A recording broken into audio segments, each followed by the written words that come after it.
Muda mfupi tu baada ya Marekani na Iran kutangaza kusitisha mapigano, Israel iliangusha makombora mazito huko Lebanon kwa kama dakika 10 hivi na kusababisha mauaji ya mamia ya watu na uharibifu mkubwa wa mali kuwahi kutokea tangu vita hiyo ianze.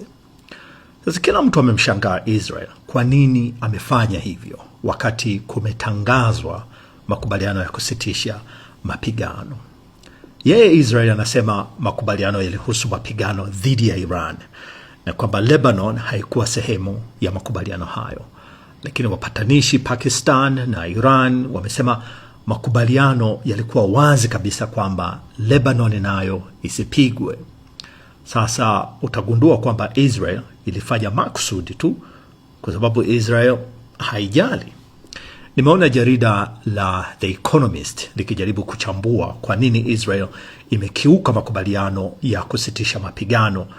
Wanasema baadhi ya sababu ni kwamba Netanyahu hajapenda kuona kwamba Israel haipo kwenye meza ya mazungumzo.